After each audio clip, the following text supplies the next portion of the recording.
신명기 4장 41절에서 49절입니다. 신명기 4장 41절에서 49절 말씀입니다.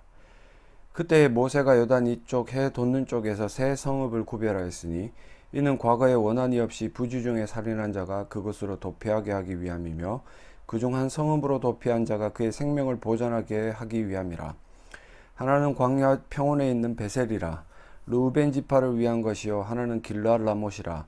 갓 지파를 위한 것이요 하나는 바산 골란이라. 므낫세 지파를 위한 것이었더라. 모세가 이스라엘 자손에게 선포한 율법은 이러하니라.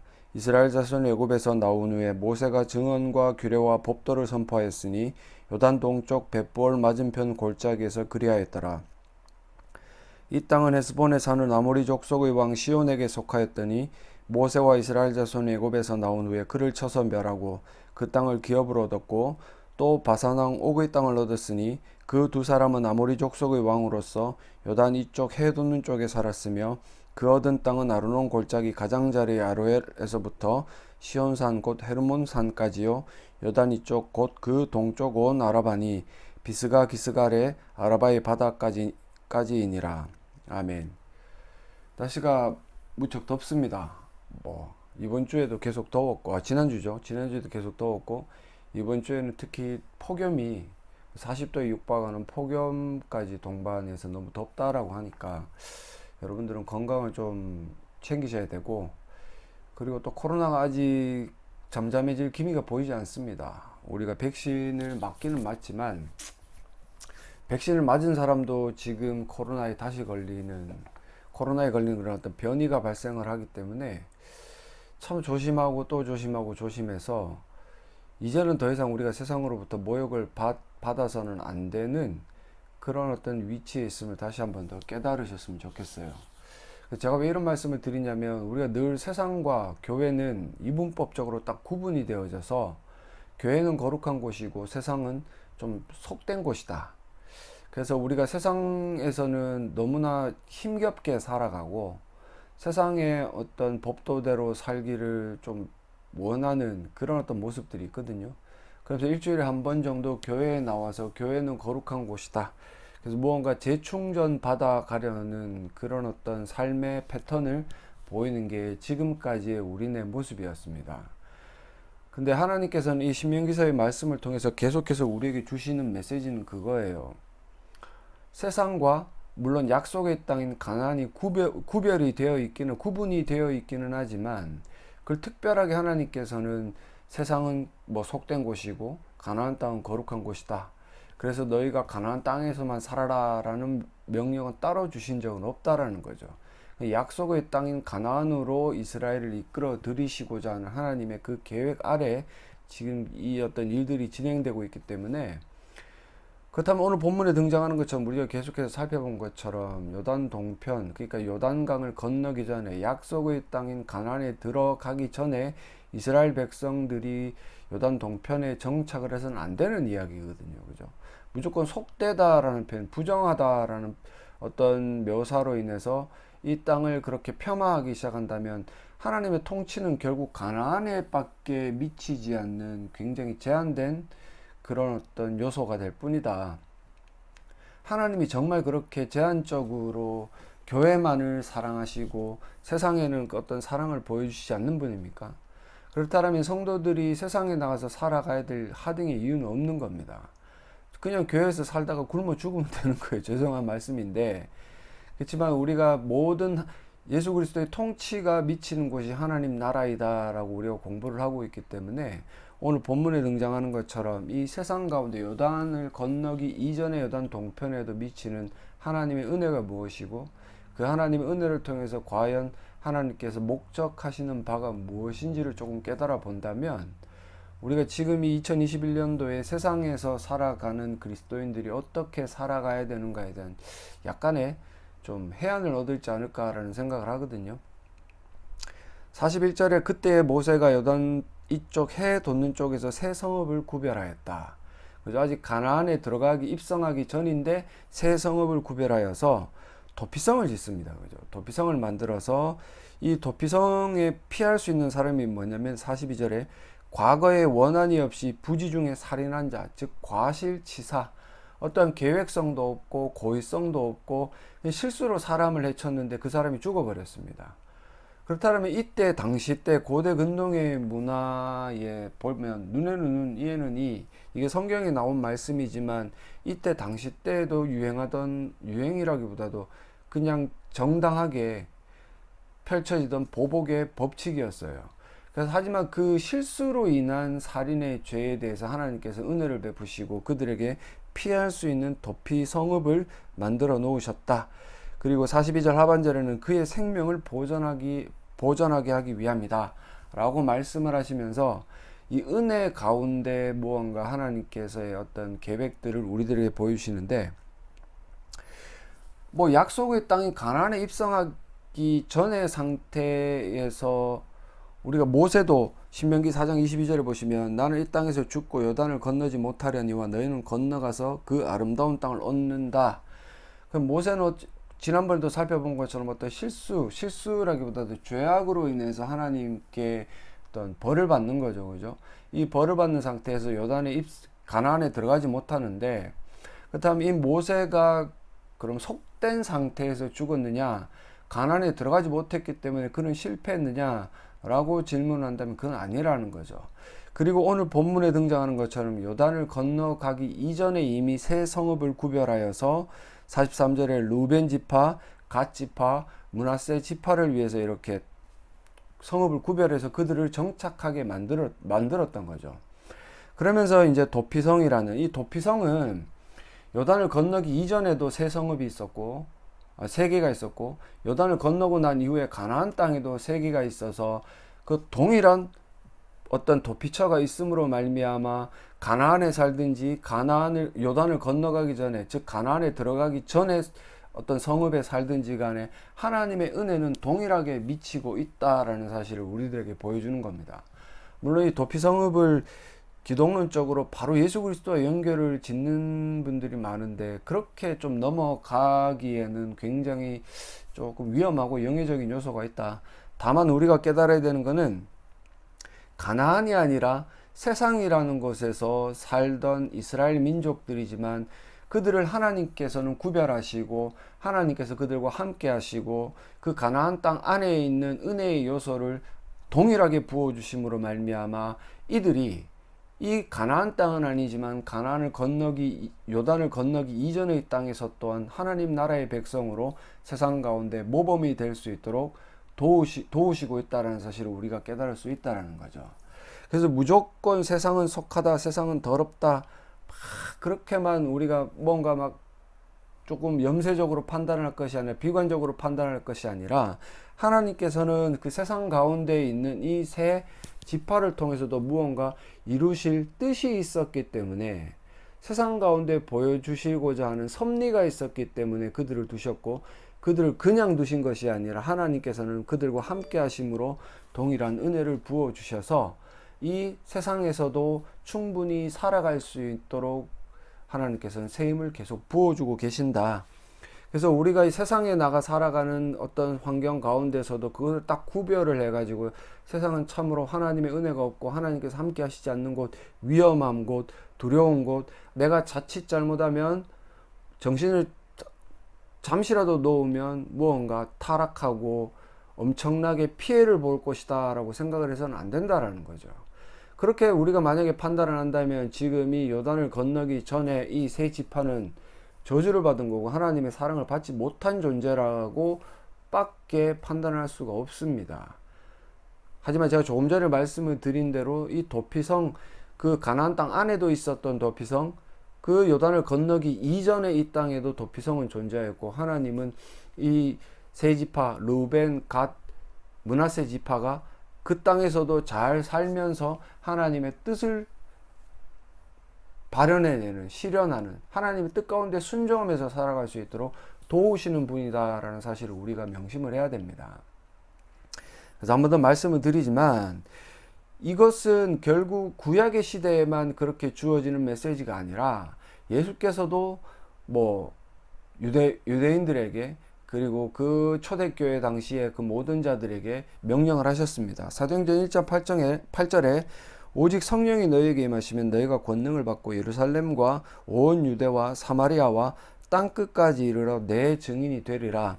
결국 하나님의 임재가 가장 강렬하게 있었던 예루살렘으로부터 멀어지는 유대, 그리고 사마리아 땅, 그리고 더 넘어서 땅끝까지 예수 그리스도의 증인이 되도록 하시고자 하는 그런 목적성이 있었기 때문에 결국은 이스라엘 백성들이 요단을 건너지 못하고 정착을 했든 가나안에 정착을 했든 하나님의 증인되는, 하나님의 그 영광을 드러내는 증인으로서의 삶을 살아가는 데는 하등 뭔가 하자가 없다는 거죠.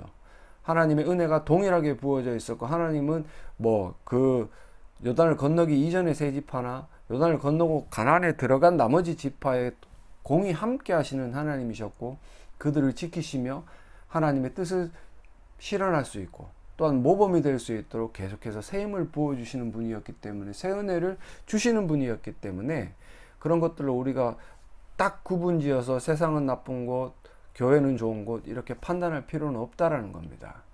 그래서 우리가 계속해서 본문을 살펴보면 44절에 모세가 이스라엘 자손에게 선포한 율법은 이러하니라.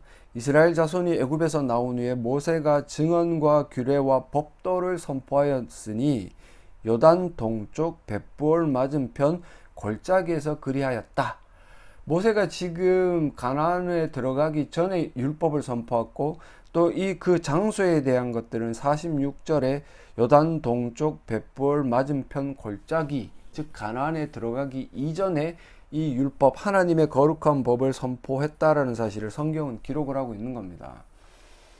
제가 조금 전에 말씀을 드린 대로 가나안 땅만 거룩하고 이 세상은 정말로 추악하고 더러운 곳이었다면 모세는 율법을 잘못 선포한 거죠.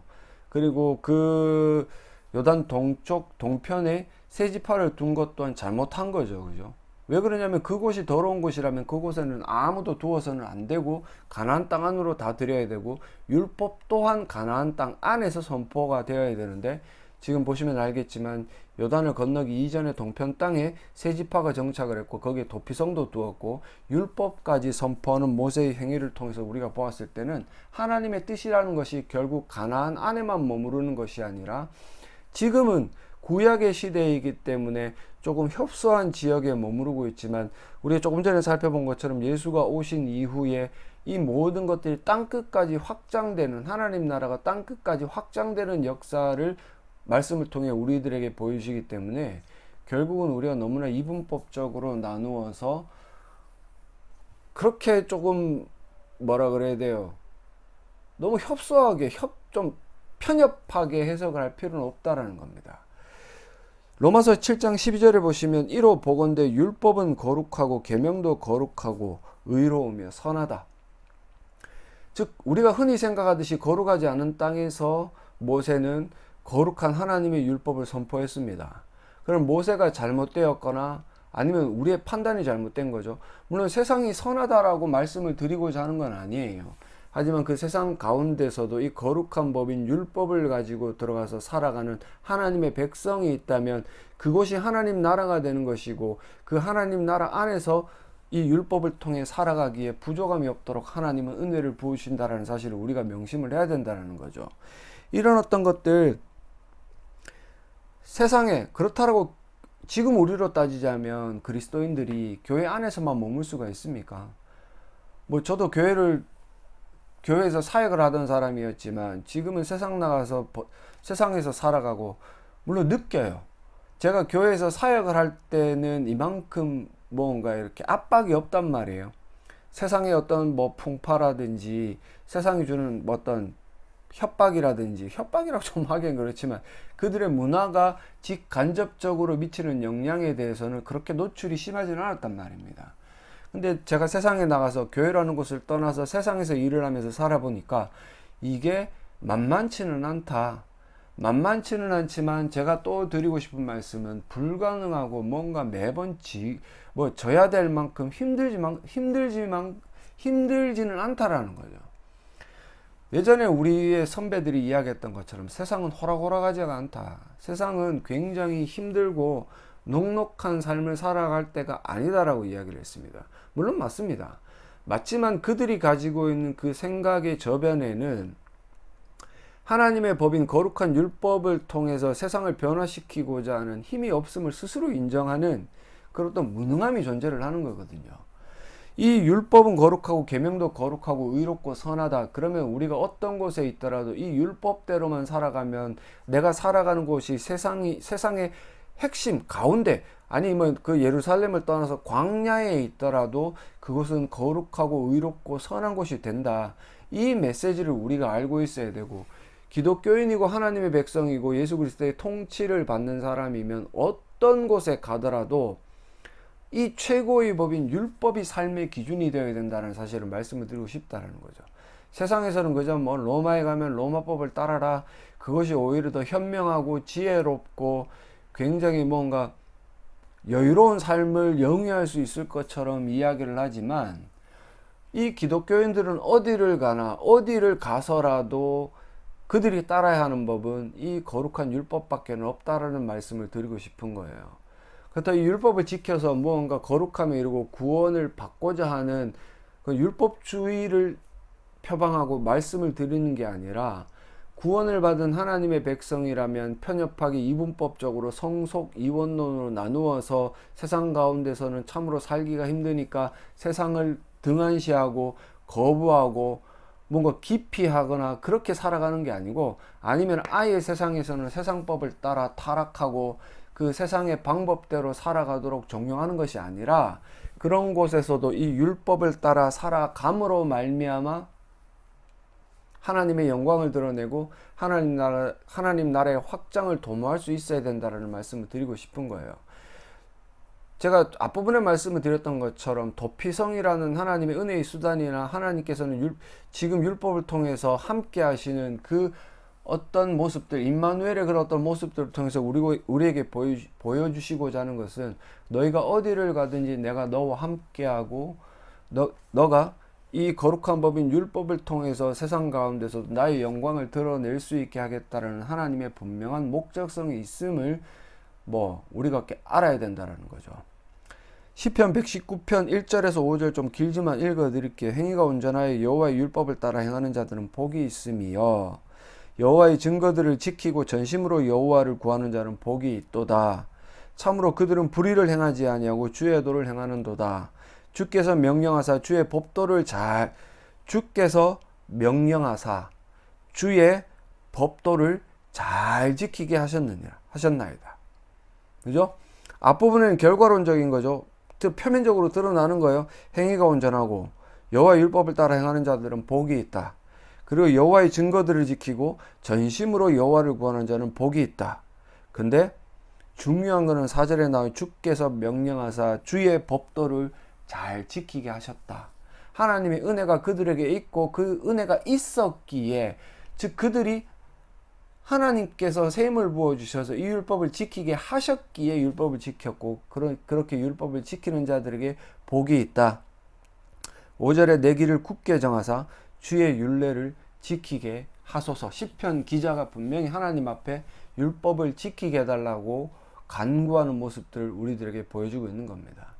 그래서 우리가 이 어떤 교회에만 머무르는 것이 아니라 일주일에 월화수목금토, 요새는 토요일은 쉬니까 월화수목금 세상 나가서 살아갈 때 늘 기도를 게을리하지 말아야 되는 그거예요.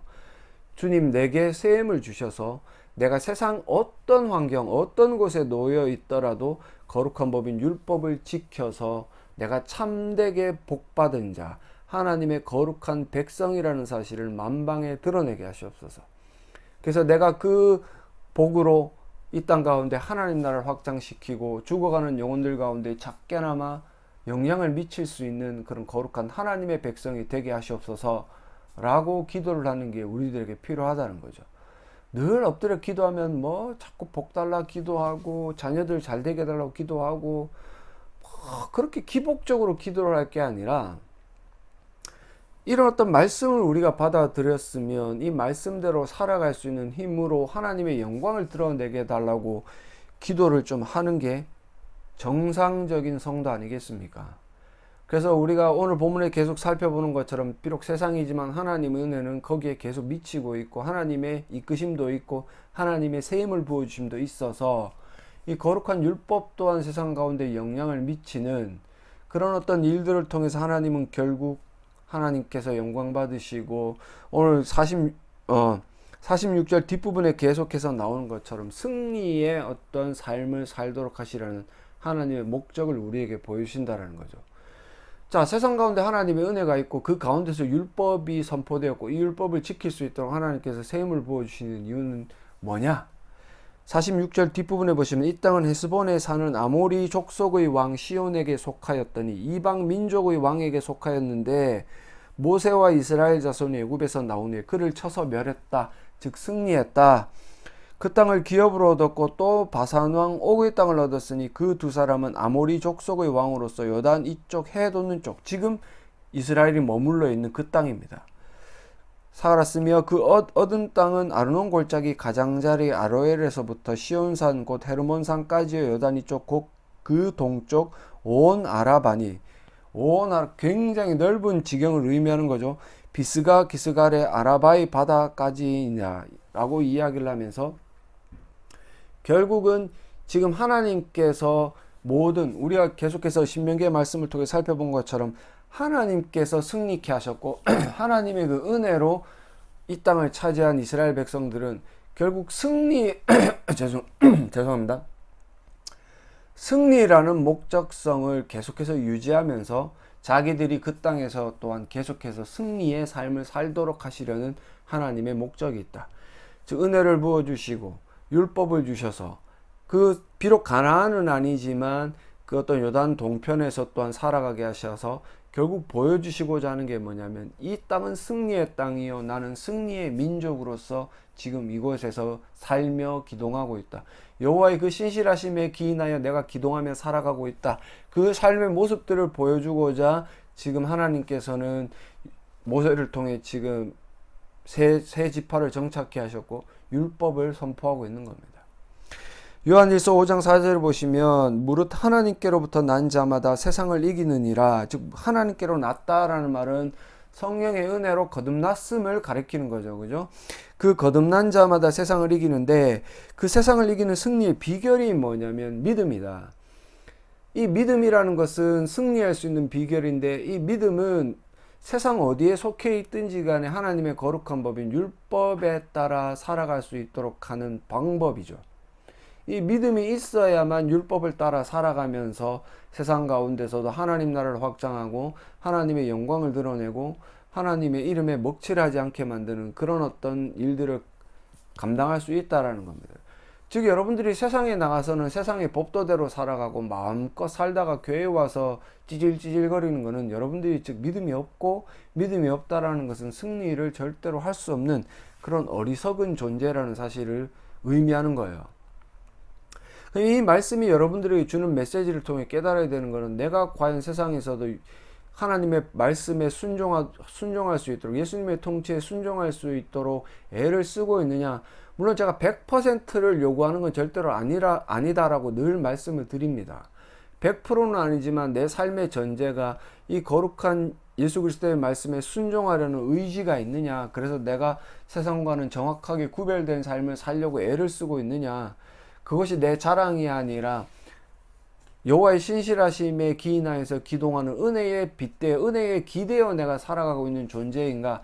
그것을 한번 따지고 고민해 보자라는 거죠.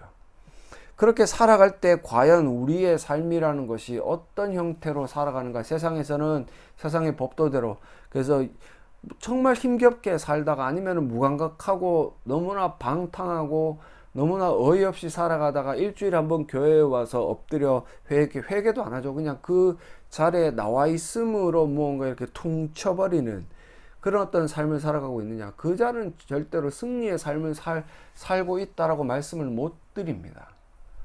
그런 말씀을 못 드려요. 다만 하나님께서 택하셔서 거듭나게 한 그 백성들, 지금 이 이스라엘 백성들 가운데서도 신실하게 하나님의 은혜를 깨닫고 하나님의 거룩한 법인 율법을 따라 살려고 애를 쓰는 자들에게는 승리의 백성으로서 계속해서 승리할 수 있도록, 이 승리라는 개념이 우리들에게 좀 잘못 전해져서 막 외형적으로 잘 되고 성공하는 그것만을 따지는데 무명의 삶을 살더라도, 그죠? 무명의 정말로 보잘것없고 하찮은 삶을 세상 사람들이 이렇게 평가 내리는 것은 하잘것없는 삶을 살더라도 그 사람의 삶이 예수 그리스도, 우리에게 왕 대신 예수 그리스도의 그 말씀에 충실하고 너무나 진실되게 순종하는 삶을 산다면 그 사람이 승리자의 삶을 사는 거고, 그 사람을 통해서 하나님은 영광 받으시고 하나님은 그를 기뻐하신다라는 사실이죠. 근데 우리가 너무 잘못 알고 있는 것처럼 성속 이원론, 이분법적인 구분을 통해서 세상에서는 어떻게 되었던 세상의 법대로 편법을 쓰고 불법으로 성공을 하고, 그 성공한 모습으로 교회에 들어와서 나는 이렇게 하나님께로부터 복을 받아 성공했다, 내가 이 교회에서 그래서 일을 해야 되고 직분을 가져야 된다, 자기를 주장하는 사람들, 그것이 승리자의 삶은 절대로 아니다라고 말씀을 드리고 싶습니다. 여러분들, 세상에서 세상의 법이 아니라 하나님의 말씀대로 살면 실패만 합니까? 가난하게만 삽니까? 그거는 큰 오해죠. 그죠? 힘듭니다. 힘든 건 사실이에요. 정직하게, 세상에 남들은 전부 다 부정직하고 편법 쓰고 돈 벌기 위해 수단 방법 가리지 않는 그 환경 가운데서 정직하게 살아가려고 애를 쓰고, 그죠? 사람들을 돕기 위해 애를 쓰고 내 것을 나누어 주면 돈 많이 벌기는 솔직하게 말씀드리면 힘들어요. 하지만 너무나 가난에 찌들어서 먹고 살기 힘들 정도로도 힘드냐라고 질문을 하면 그건 아니라는 거죠. 제가 살아보니까 그렇더라고요. 제가 무슨 신학을 공부해서 목사가 되어서 살아갔지만, 또한 저에게 면허를 따게 하셔가지고 이렇게 화물차를 몰 줄은 저도 전혀 몰랐거든요. 만약에 이런 어떤 준비된 모습이 없었다면 저는 과연 무엇을 했을까? 물론 어디 공장이라도 취직을 했겠죠. 공장에 취직을 해서 돈을 버는데, 지금 공장에서 일하는 그 근로자들의 삶의 수준이 우리가 생각하는 것처럼, 물론 힘들어요. 더운 데서 일하고 주야 2교대로 일하는 게 힘들지만 그들의 삶의 질이 그렇게 낮지는 않습니다. 근데 우리는 너무 좀 고상한 거, 너무 화이트 칼라적인 요소만을 바라기 때문에 그럴까요? 그런 것들만 성공이라고 생각을 하는데, 제가 볼 때 차라리 저같이 화물차를 몰든지 공장에 가서 일을 하면서 세상 나가서도 하나님의 거룩한 법인 율법을 지켜 사는 게 오히려 더 낫고요. 돈은 많이 벌고 명예를 가지고 뭔가 힘이 있지만 세상에서 편법으로 그저 그냥 세상 사람들보다 더 악하게 사는 삶을 통해 교회에 나와서 힘 있는 사람으로 갑질하는 그런 것들은 전혀 가치가 없습니다. 하나님은 그렇게 살아야 승리한다라고 오늘 말씀에서 우리에게 메시지를 주시는 게 아니에요. 그저 세상에서 하나님의 은혜에 기대요. 하나님의 은혜가 있음을 도피성을 통해 보여주시고, 이 은혜가 늘 세상 가운데도 있기 때문에 너희가 이 은혜에 기인하여서 살아라.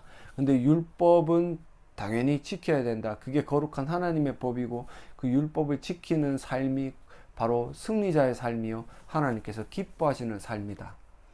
무엇이 정상적인 것인가? 여러분들이 지금 교회로 모여있고 성도로 살아간다면 이 교회의 머리 되시는 예수 그리스도의 말씀에 여러분들이 순종을 하는 게 정상적이고, 그 순종의 삶이라는 것은 여러분들 스스로 여러분들 내면을 돌아보세요. 사업하는 분이 있습니까? 여러분들 스스로 돌아보세요. 과연 여러분들이 법을 하나도 어기지 않고 정말 정직하게 살고 있는가? 그리고 그 번 돈으로 세상을 향해 얼마나 도움의 손길을 주고 있는가?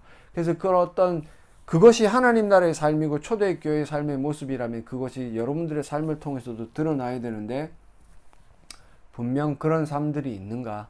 여러분들이 섬기고 있는 그 교회가 그렇게 기동하고 있는가? 그게 아니면 승리자의 삶이라고 이야기를 할 수 없습니다. 그게 아니면 패배의 삶이요, 그게 아니라면 하나님께로부터 오는 승리의 삶을 받아 누릴 수 없고 그 승리의 삶을 살아갈 수 없다라면 여러분들은 믿음이 없는 존재다. 지금이라도 늦지 않았습니다. 예수 그리스도 앞에 엎드려서 진정한 승리가 무엇인지 깨닫게 하셔서 예수 그리스도의 말씀에 순종함으로 무명의 삶을 살더라도 내가 거룩한 법인 율법을 지키기 위해 애를 쓰도록, 그래서 내가 진정히 이길 수 있는 승리자의 삶을 살아가면서 하나님 나라를 이 땅 가운데 확장시키며 하나님 앞에 영광을 올려드릴 수 있게 해달라고 고백하시고 간구하시고 자비와 긍휼을 구하시는 그런 귀한 주의 백성들이 되어주시기를 간절히 소망합니다.